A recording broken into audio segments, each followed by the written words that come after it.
Okay, hello, welcome back.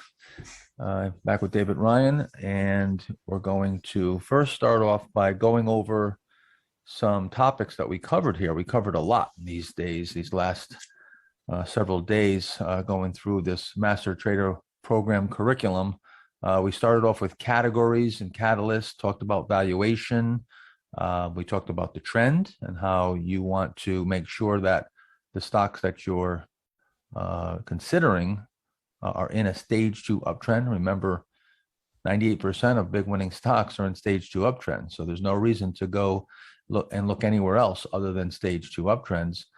We talked about fundamentals. And remember, the key about the fundamentals, especially when you're dealing with growth stocks, is that you really only have to look at three things: earnings, sales, and margins. I showed you a bunch of ways to slice and dice them, but it really came down to just looking at earnings, sales, and margins. If you get really good at deciphering those three fundamentals, you'll have all you need to invest in growth stocks. Price and volume, we did a lot of work on price and volume, a lot of talking about the chart patterns and time compression and accumulation and distribution and pivot points. Talked about the entry points. We went over selling, a bunch of selling rules. So we've covered quite a bit. And of course, risk management, which is just, I think, the most important topic, along with position sizing, which is part of managing your risk. As you can see, I'm wearing a goat shirt with in this right here has the oops, wrong side. Has Mike Tyson in it. I'm really I'm a big Mike Tyson fan, and I'm also a fan of Mike Tyson's sort of legacy for two reasons. One is that it really signifies, Mike Tyson, I think, was one of the greatest of all time, and I think he could have been the greatest of all time, but he really it really signifies two things, or reminds me of two things, and that is one, how great you can be, and when you have that passion and that fire, and you're fierce, and you're the best there is, and the world is your oyster, and then how you can lose it all in a very short period of time. If you don't manage things properly, if the same thing is with trading. If you don't manage it properly, it's not what you make, it's what you keep. Mike Tyson blew $300 million in a very short period of time. He made a ton of money. He ended up broke. So again, this is Jesse Livermore's, one of my all-time, people always say to me, why do you look up to Jesse Livermore? He died, he killed himself. And, that's not a great way to end a trading career.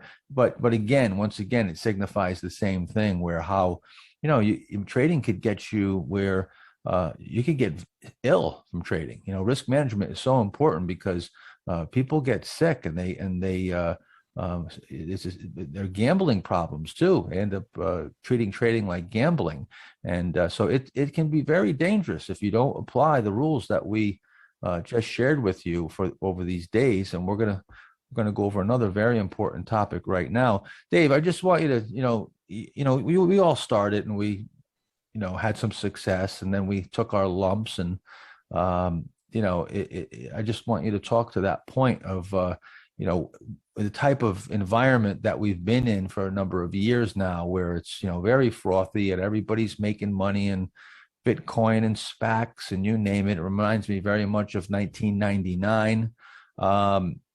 It's not what you make, it's what you keep, right? Yeah, you always have to protect the profits that you've made on the upside, and that separates out the people that do well and do well consistently from those who just keep on going up and down because they have no sell strategy. They don't implement a sell strategy. I heard so many stories from 1999 and 2000, how so many people, they made so much money, they were doing so well, but then they lost it all back.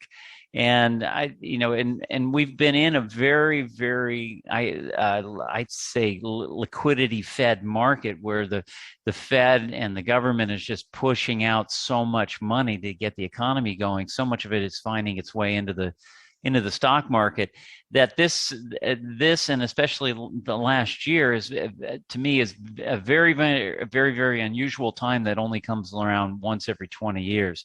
And when it ends, that's where you've got to make sure you've got a sell strategy so you can keep some of the profits, or hopefully a majority of the profits that you've made on the upside during during the good times.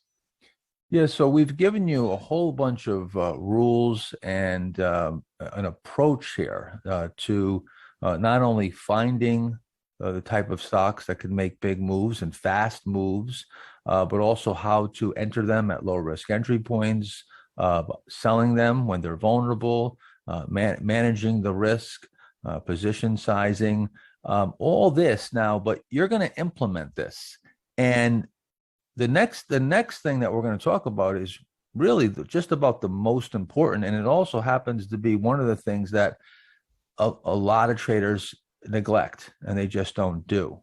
And they're really missing out. If you're not doing this, you're really missing out on a key ingredient to your success, and that is post analysis. And the reason why post analysis is so important, because you're going to put all this, you're going to implement all this, and you're going to get those results. And as we've talked about before, the results are so important. Your results tell you everything that you need to know. So there's one way that we look at the results, as I've shared with you. We look at the math, and we use the math as part of our selection process and part of our risk management process, because of course, the upside, we want to have a ratio of upside to risk. And so we're using those result-based assumptions, as I've shared with you. Now, but also we want to go back and we want to see how these decisions are playing out. And this is where, again, charts are extremely valuable. They're not just valuable just for finding stocks and finding buy points and sell points.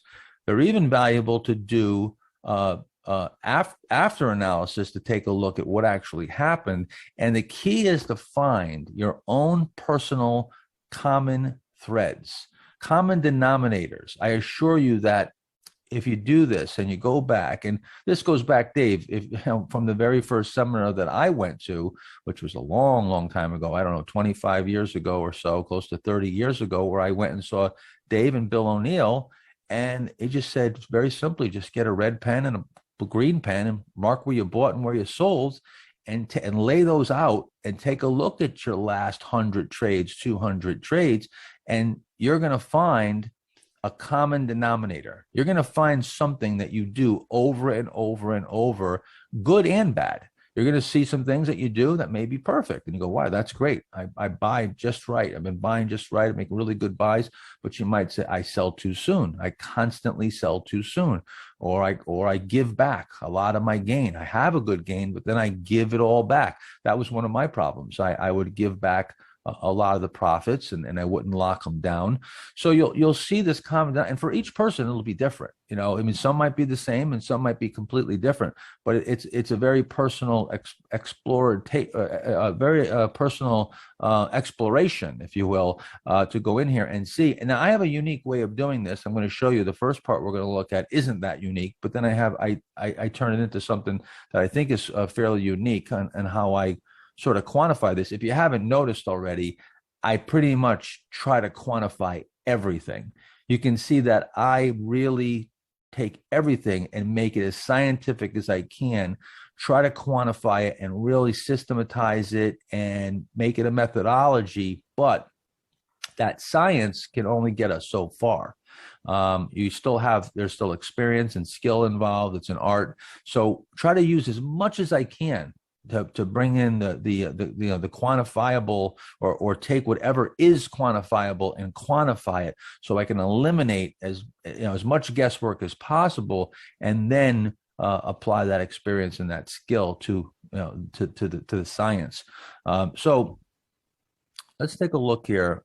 Now, I just call this grading the trade. What I do is I go back, and here's a few things to keep in mind. One thing that I've learned, and I don't know, Dave, if you have any insight on this, but what I've learned is that the best thing to do to grade your trader, go back and do post analysis, is later after you've been away from the trade for a while, and maybe you have some data too. You can see some subsequent data, but the real reason is because when you get away from it for a while, you look back on it more objectively. It's almost like you're looking at somebody else's trade, and you can really like kind of coach your own self. Right after the trade, you're emotional. You've been right in the trade, so you know it so well. You don't see it the way you would see it when you look back in more of an objective way and sort of forget about it. Some stocks, if I look back long enough, I forget how I was thinking at that time, and I'm just looking at the raw data, and I'm able to really look at it very objectively. I don't know. Yeah, Yeah. yeah. I think this is one of the most important things that you can do. I mean, once we've laid all this material down, then it's you to go and enact it, and then be able to see. This is kind of grading yourself, seeing how well you're doing in buying at the right spot, selling at the right spot. The other thing I would even add to this is, have a notebook and even write down what you're thinking at the time that you're buying the stock. And this chart doesn't show you the earnings and relative strength line and such, but to write down some of the vital details of the stock and why you were buying it, the concept, what other stocks in the group were moving or so, that would just add more. So when you do get to this point where you've bought it, you've sold it, and now some time's gone by, you can look at that information, you can look at your notes, look at the chart and the buy spots, and really get a lot more out of where you went right or where you went wrong. Yeah, Dave brings up a really good point. If you keep a journal and you write down prior to making the trade as to why you bought it, what you were looking at, how you felt about the market, whatever, put as much as you can in that journal, because that information is going to be valuable later on. Then later, when you look at this, and even when you sell it, you write down reasons for selling and what you were thinking at the time. Then you go back, and when you look at these charts, you pull up that journal and you bring the chart, you lay the chart out, you bring the journal up, and now you look at it objectively, and you can see just really the raw data and what you were thinking at that time with no emotion whatsoever. And really, it's an eye opener. Let me tell you, it really is an eye opener. There's another very, very important thing that you have to keep in mind when you're doing this. And that is that when you grade the trade, you're not grading it and saying it was a good buy because it went up, I made money. Nope, that doesn't matter. As a matter of fact, you could make a bad buy and make money, and make a great buy and lose money. So you've got to, again, you have to get used to looking at this not only objectively, but not having the result justify the means.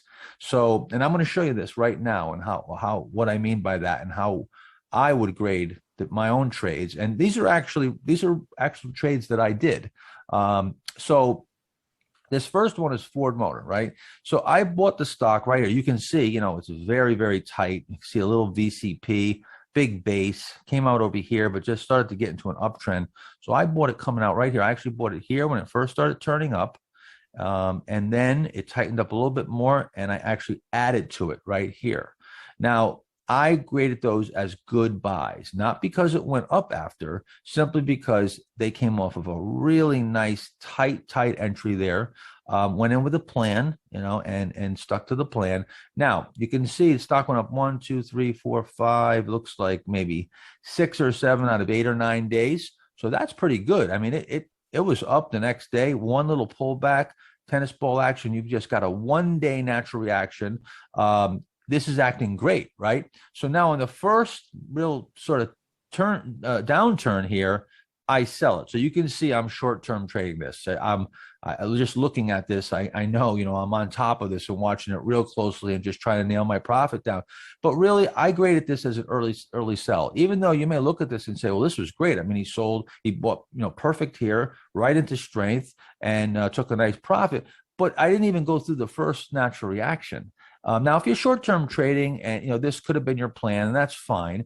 But when I see a stock that breaks out like this and it acts perfect like this, I generally want to go through the first pullback and see if I can get that natural reaction and go for another move. And even if I'm short-term trading, swing trading, I usually want to go through that first one and then maybe sell into the second or even the third run up after the second natural reaction. So in this case, I sold it. Now, Stock went up a bit more. Again, you could see it comes up from the natural reaction. 1, 2, 3, 4, 5, 6 days up. Really nice. I mean, it's just acting great. And then it goes into this consolidation again. It goes into a little base here, and you form this cheat area. So I came back into the stock. I bought it back here. Now, the mistake that I think I made here was that I should have, this really improves. You see how nice it stayed here, nice and tight, and it came out and it just completed that whole base. I should have probably added more, but I did not. I didn't add any more. And then once again, look, I sold it early. I didn't go through the natural reaction, and I left some money on the table again. So I marked this as an early sell. So I had good buys. I had 3 good buys, and I had 2 early sells. So just keep note of that. Those were early sells. So now, and again, before I even move forward, let me ask you, Dave. So, I mean, just because you make money on a trade, if you bought a stock that was in a nosedive hitting the 52-week low below its 200-day moving average and you made money, well, if that was your plan, great. But according to what we do, that wouldn't be a great buy, right? Right. So how I want to go back to, because this is something that really changed your performance back when you go all the way back to when you were competing in the 1980s in the U.S. Investing Championship. But prior to that, you had, you came out of the gate pretty good, and then you had some trouble.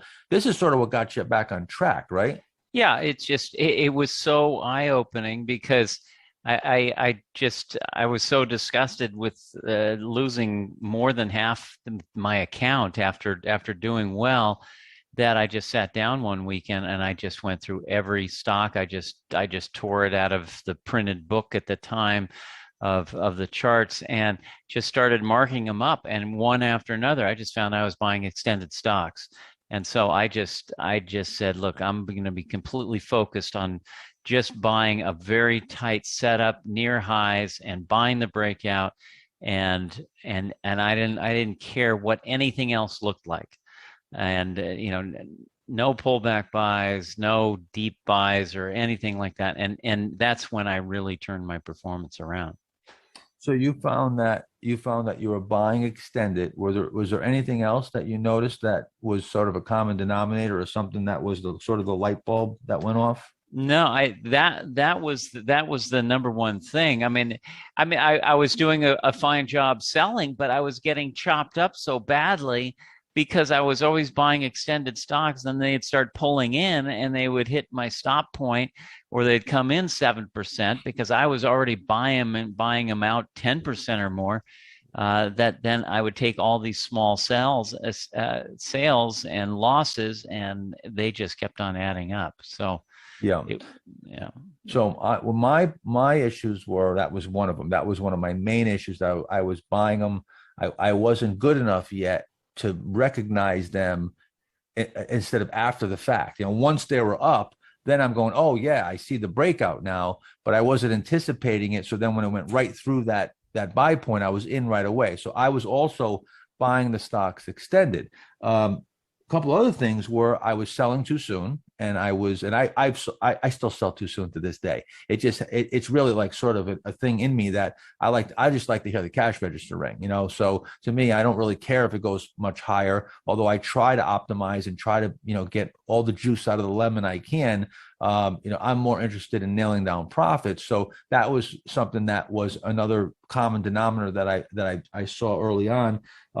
Holding occasional losses. This was a big problem for me because I would stay disciplined for a whole bunch of trades, and then all of a sudden I'd fall in love with one stock or a group and have a couple names in a group, and I'd hold them down, and then it'd be a 15% loss, a 20, a 25, and before you know it, I threw in the towel 30, 35%, and I just blew myself up and gave back, as Dave said, gave back a whole bunch of money off the highs, and that was a big problem too. My give backs, I was giving back not only from holding losses, but I would sometimes give back. So if I didn't sell too soon, then I'd sell way too late. I'd hold and let it come all the way back down, and sometimes give back, a big gain, or give back too much off my high. So I wasn't backstopping and nailing the gains down. So those were some of the things that I found. So again, going back from some, real trades that I've done here. So this one here, this was Alaskan Air Group, and this was a while back. I remember this. David and I were talking about the airline stocks at this time, and I think I just built a case for it in my mind so much that I just wanted to own some airline stocks. So I chased this one up a bit, and I didn't buy it coming out of this little base here, but I bought it extended as it came back from this natural reaction. Now I'll do this from time to time. If a stock's real powerful, it pulls back, and I'll, as it starts to turn up from what appears to be a natural reaction, I'll buy it, and then if it doesn't just go, I'll get out if it takes out the low of the natural reaction. That was fine, but the problem is it took it out, and then I gave another day, and that should have been the day that I should have probably trimmed as I got a chance to, as it came back a bit. And then I should have just got out immediately as it took out this low, but I didn't. It came all the way down, and I ended up taking a 10% loss when I should have taken a much smaller loss. So I graded this as basically a bad buy and a late sell. Now, here's just what I was saying before, where just because you lost doesn't mean it's a bad buy. And just because you made money doesn't mean it's a good buy. So in this case, I made a great buy. This was a really, really nice, tight pattern here. Came out, but now what? And here I took a 15.64% loss on this trade, which is way larger than my maximum, which I don't like to have a maximum more than 8%. This is double that, right? But I stuck to my plan. It came so fast, and I just got out. And I took the best price that I could get at the time. And that was really all I can do. So that's actually a good sell.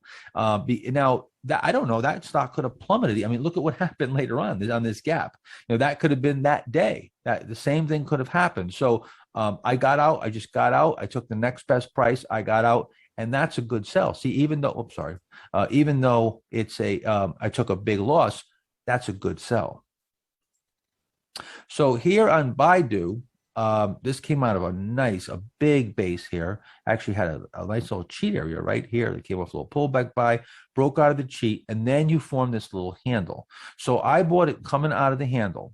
Now, the problem with this one is that it didn't go up enough to really take a profit, 5% or so. So that's not enough to take my profits. Now, what I should have done here is just stay with my original stop. I choked it. Sometimes I'll do this if the market's bad or I'm having trouble in the market and I'm losing money, then I'll choke them off and I'll move my stop up to break even. But this I thought was a little too quick. That I choked it off a little too quick. And I didn't give it a chance to come down and show me that it was a natural reaction. And look what I missed out on. I mean, it just took right off here. So this is one that I moved the stop up too quick to break even. I choked it off. So I ranked that as a bad sell. So here's one that I ranked as a good buy. Came off a nice cup with handle. Again, you had a little cheat area right here. Came off with a handle. This was really good patience on my part because it broke out here, but you can see it just consolidated and didn't go anywhere for the better part of a month or so. And I just held with it. Now, again, you can see it moves up here and you go through one natural reaction. Again, this is probably an early sell. It definitely, it's a decent short-term profit, but certainly, it was acting fine. It didn't do anything wrong. There was no violations whatsoever. And again, I missed an opportunity I think this was earnings where it would have been up a bit more. And then that would have bought me the latitude to be able to hold into the earnings report and even get another pop. And that's where, if I held into the earnings, I'd probably just sell right into those earnings right there. So here, I'm grading this based on its V-shaped. This isn't the greatest chart. And sometimes you'll look back and you'll see that, Dave, did you ever go back and look at a stock, go back and do some post analysis and go, what was I thinking? Oh, yeah. And too many times I say that same thing. I go, I really bought that. I mean, and it was probably, I heard some great story, and sometimes you can hear the greatest story about this company's going to come out with an amazing product, and you see things in the chart that really aren't there. Yeah, and you start rationalizing, and I do it to this day, or you're just maybe the Dow's going up, the indexes are going up and you can't find much. You're trying to make something out of nothing and you start stretching a bit because especially after you've been doing this a long time, someone like myself or Dave, we feel a sense of control. We really feel like the sense that we know what we're doing and we can sort of trade our way in and out of things. And sometimes, we'll be creative. I call it getting creative. We can call it breaking rules. We call it a lot of things, or being sloppy. But sometimes, you'll get sucked into the market itself, and you don't really realize it at the time. And then when later on you look back, you're like, that didn't really look that great. That wasn't a good buy. I should have made that buy. So in this case, I ranked this a bad buy. I mean, it was coming out of it was definitely a consolidation, and it did tighten up here a bit, but I just felt like this wasn't the greatest chart. But I had a good sell. It pulled back, it had that natural reaction right after the breakout, and then it came right in, and it just didn't work. It didn't go, and I got right out. So I ranked that a good sell. Let's take a look at another one here. So here's another perfect example of when I take a nice profit, but this is a bad sell. This is actually a terrible sell. All right. So this is a terrible sell, and I'll tell you why.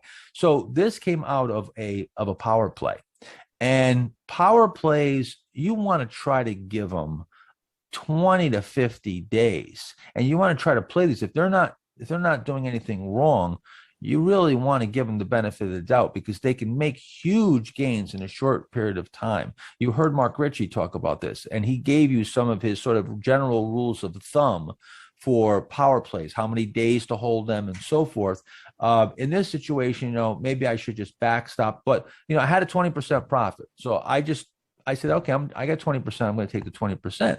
But this thing took off right after and went up even more just in the subsequent, 5 or 6 days.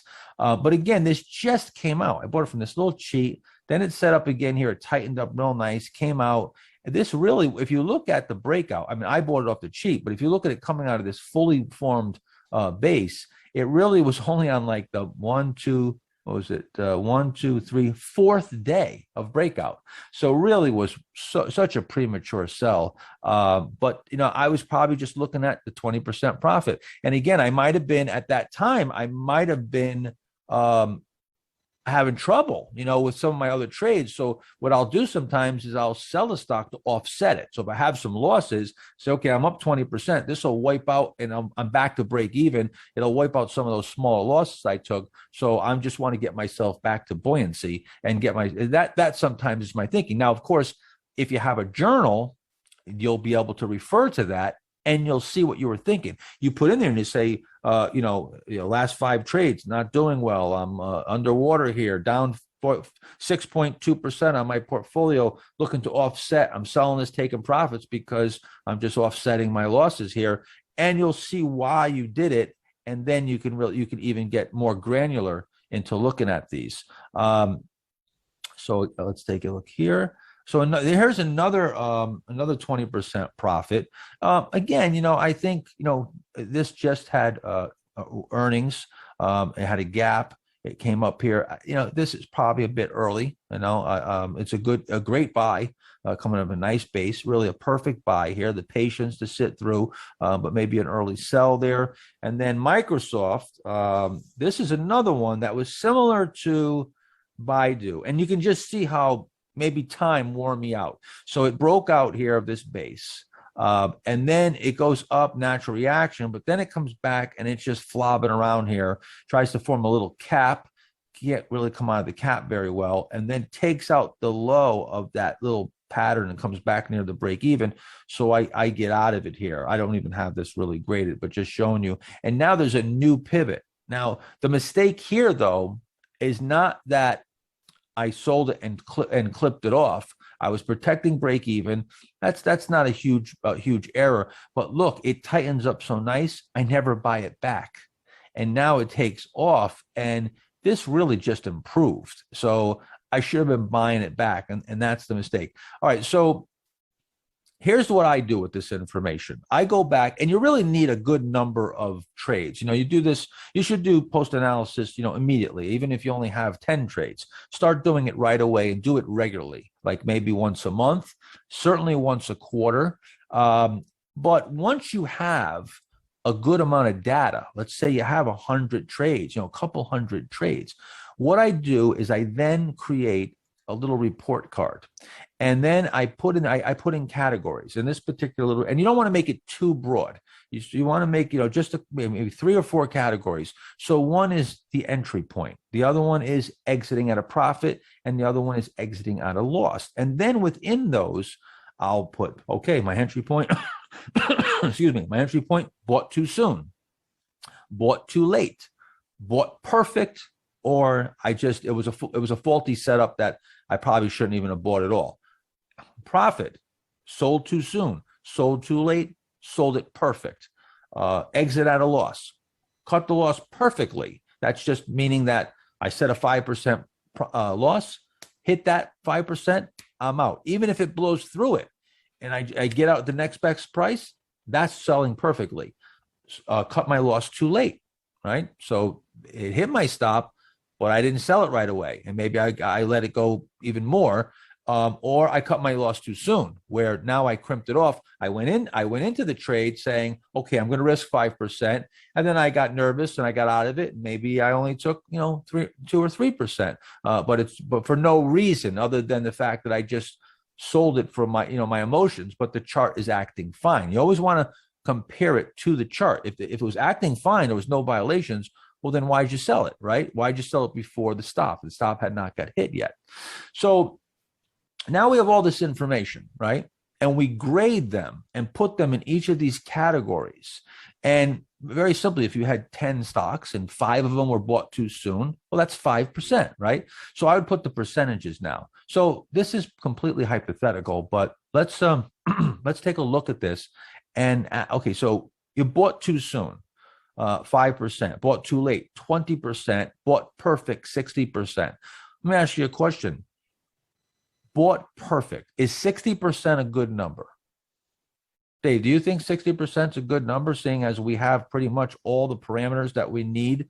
60% of the time, bought the stock right. Would that be a number that would make you satisfied? That would be pretty good. I mean, you're never going to buy 100% perfect. But I mean, and I've always said the better you buy, the much easier it is to sell. Yeah, but I'm not saying based on the result. I'm just saying based on your plan. Bought perfect. I would probably expect it to be higher than 60%. Yeah, I mean, I wouldn't expect 100%, but certainly if you've got the parameters laid out, right, you should be buying, you go back and you say, did I buy based on the parameters that I look for? It should be up there 70, 80%, I mean, even maybe 90%. 60 is kind of low. So the point is that this is going to now bought too soon, 5%, that's not a problem, right? You only 5% of the time you bought too soon. That's not a problem. But when we look here, okay, so buying it perfect, that's where we're not buying them perfect all the time. And so that's somewhere we maybe want to improve on our buying. Okay, let's take a look. Sold at a profit. Sold too soon, 70% of the time. Okay, so that's a big number. With me, that was the area where I constantly had an issue with that. I look at it and it'll be like 80% of my trades were sold too soon when I look back. So I said to myself, hey, I got to figure out a way to get my emotions or whatever's making me sell these things too fast. I am definitely leaving money on the table. When I look back at all these trades, I am leaving money on the table. So I started running the math and seeing if, as far as the time frame that it took to get, that bigger profit, if it was it making sense? And I needed to hold longer. So sold late, sold perfect. Sold perfect is never going to be a high number. I mean, it's so hard to sell perfect. I mean, you can sell perfect to your rules, but again, you're not going to get the high. And selling, nailing down profits is really hard to, go back and look and see that you've sold absolutely perfectly. Now, loss cutting, exit at a loss. This is where, when I look at this, and again, if this was a trader that I was looking at and it says cut loss perfect 65% of the time, is that a good number? Absolutely not. That number should be huge. That number should be 100% or very close to it. I would say absolutely no less than 90%. So, I mean, that's the one thing that you absolutely 100% quantify. You have that quantified upfront. You know a hard number. You are in complete control of that unless it gaps. So, and even then, that's a perfect sale. If the stock blows through your stop, well, then hit your stop. So you should be selling the stock. So if you sell it, like I showed you, that trade where I took a 15.64% loss, I took the next best price. That's a perfect sale. So your sales should be perfect pretty much all the time. So the point of this whole thing is that when you go back and you do this, you're going to find some areas and some things that you do over and over and over. And you're going to nail it down. You're going to see, this is my problem. This is where I'm going wrong. And then you can start to build up, as was it Newt Rockney that said, build your weaknesses until they become your strengths? I'm not sure. I think so. But that, that is the key, is to find out where your strengths are and exploit them, but then find out where your weaknesses and improve them until you don't have any weaknesses. That's the key. I have very, very few weaknesses in my game. Okay. Just like it's like a football team, a great football team. You look at them, they got a great defense, great offense, passing, running. I mean, they've got all the elements, or a stock that has the earnings, the sales, the margins, the chart looks great, relative strength, everything. It looks great. That's what you're trying to get as close to perfect as you can. You're not going to get perfect, but you want to strive for that. And this is the way to do it. This is the way to really quantify and hone everything down. So Dave, as far as any parting words on this, because this is really straightforward. It is straightforward, but I got to tell you, very few people, when I show this, building this report card, a lot of people are like, wow, I never thought of that. And no, very few people do this. They don't even look at their trades. They bury they take a loss. And the last thing they want to do is ever look at it again. They want to forget about that trade and never look at it again. And that's the wrong thing to do, because there's valuable information there, right? Yeah. The hardest thing for anybody to do is to admit their mistakes and to actually look at your account and see where you lost and where your big losses were, and to go back and study them. That takes a lot of humility, but the market's no place for an ego. So you really have to do this, because once you have the rules and all this has been laid down to, it's really figuring yourself out. It's you against yourself, and not you against the market, because when it comes down to it, you can find out, you can be on the right side of the market, but still not do well if you don't know where you're making your mistakes. So this is why this is absolutely necessary to improve your income, your results in the market. And people always ask me, how did you make it through the difficult periods? And how did you, last all those years where you weren't doing very well? Curiosity. That's the key. Get curious. When things are going wrong, or even when they're going right, but certainly when they're going wrong, or even on a regular basis, get curious. What's going on here? What just happened? Ask good questions. What just happened, and what can I learn from it, as opposed to getting all upset over it, because those results, the results are valuable. All the results are very valuable. This is information, and information to be used and to be learned from. When you start doing things like this, you start looking at your losses as a necessary part of growth, and that you're looking at them as valuable keys to your success. You just have a whole different outlook on on setbacks, because you know that you're going to learn something from it, and it's going to help you go forward. After a while, you're going to make there's only so many mistakes you're going to make here. And after a while, you're going to make all the mistakes, and you're going to make them over and over and over. And they're going to show up here. You're going to see it. It's going to say 70%, 80% of you doing something over and over and over. And it's going to just get illuminated. And you're going to see exactly what's going wrong. And you're going to get the answer. The key to your success is going to be in these results. So, all right. So we're going to take a break. I know we went a long time on risk management. That was a huge section. And then when we come back, I'm going to go over what I call mind-blowing math, which is the road, right? Which I call the road to triple-digit returns. And I think it's going to be mind-blowing. I think it's going to be very interesting, and you'll see that getting those big returns mathematically isn't nearly as hard as it appears. And I'm going to show you some of the math behind that and how we're going to get there. So we'll take a break and then we'll be back. Okay, bye bye. Yeah.